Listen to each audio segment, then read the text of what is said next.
Mr.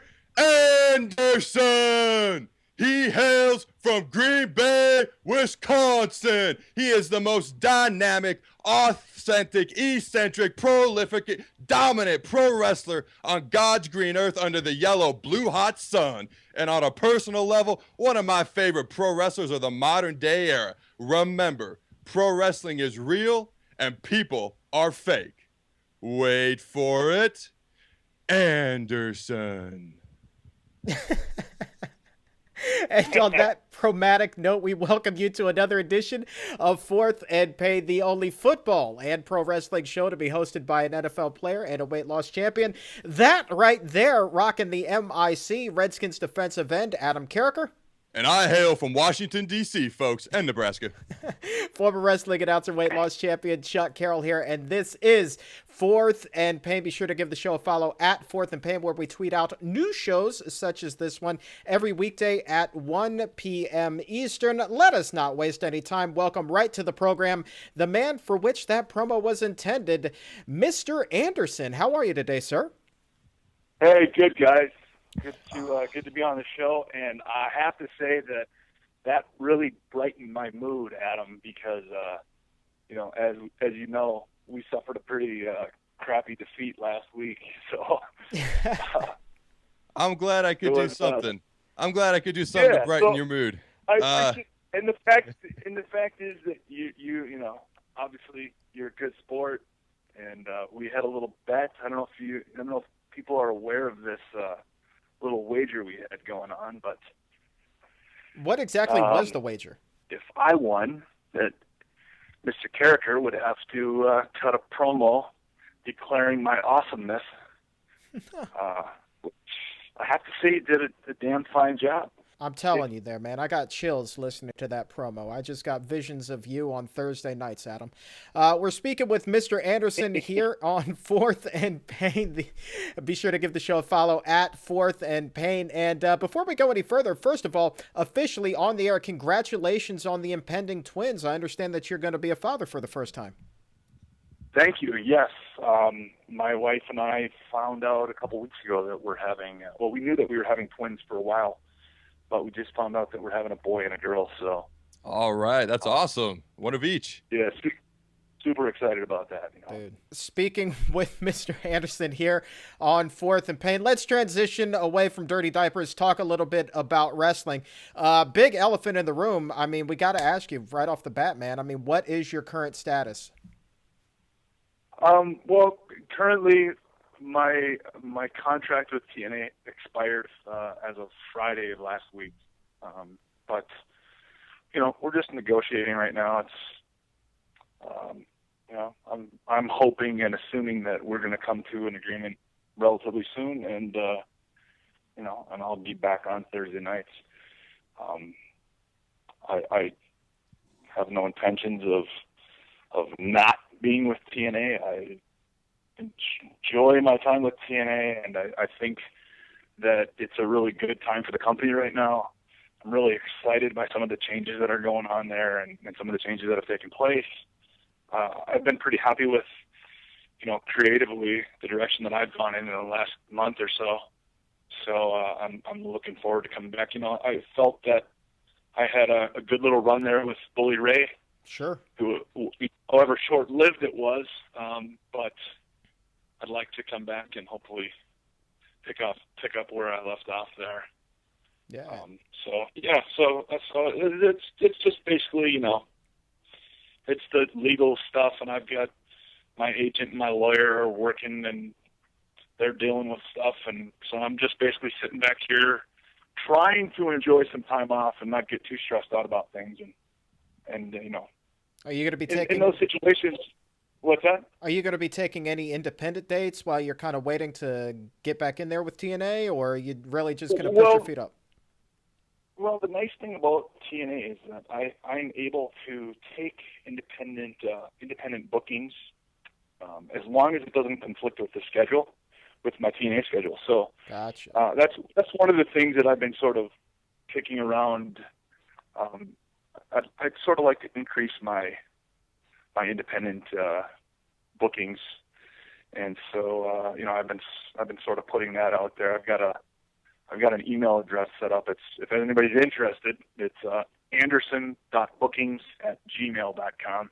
If anybody's interested in, sending me a letter, and we can talk specifics as far as coming out for autograph signing or a show or something. But yeah, I would be open to taking bookings. However, I don't think it's going to take that long. I think we're going to have something wrapped up here within the next week. Ah. And yeah, so. Well, that is definitely good news for all the Mr. Anderson fans out there. I know that TNA is just not quite the same without you.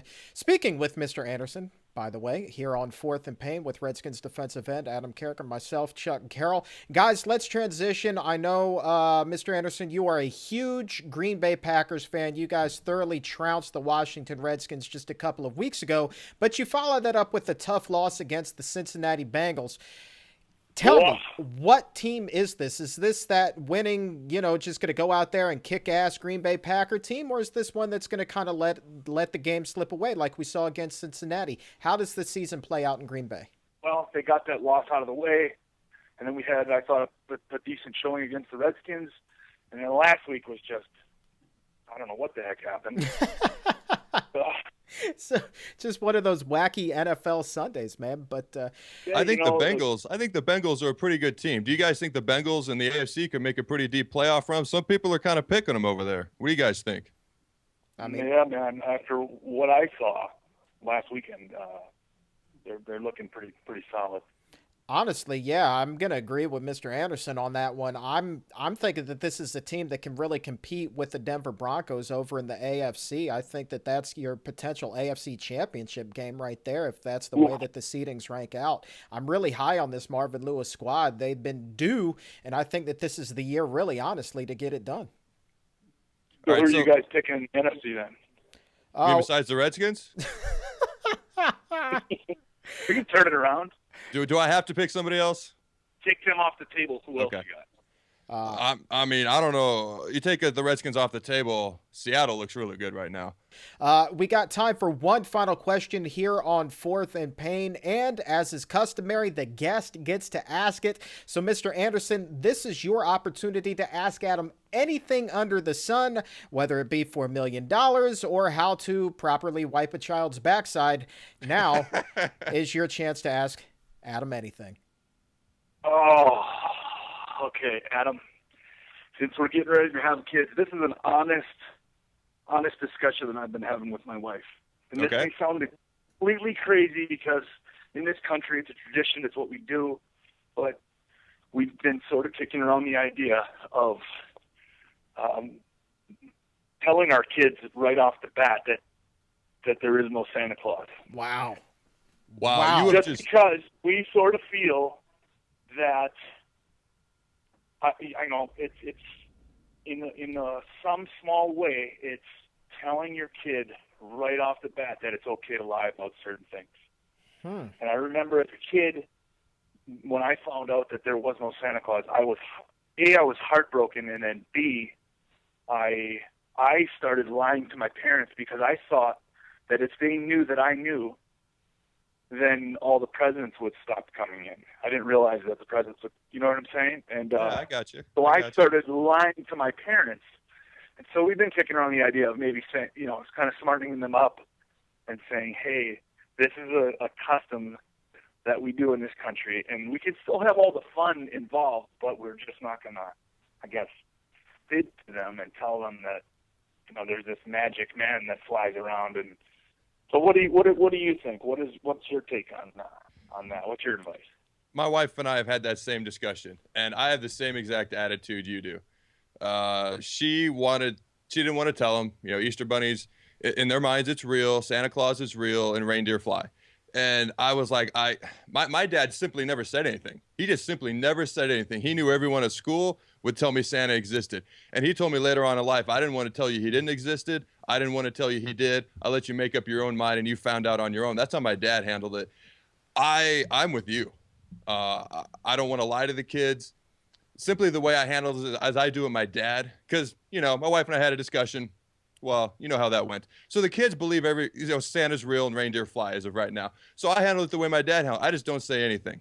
I don't want to lie to him, but I don't want to tell him, he's not real. And my wife and I, the agreement was I'm just not going to say anything because I'm with you, but she doesn't agree with that. And you can see who wears the pants in my family. There you go. Mr. Anderson here on 4th and Pain. Hey, man, look, congratulations on everything.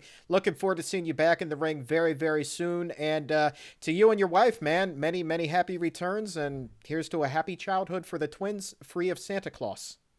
Thank you, guys. I appreciate it. And Adam, get well. Appreciate it, man. I'm working on it. Thanks for joining us as always. We appreciate it. That's Mr. Anderson here on 4th and Pain. We'll be right back.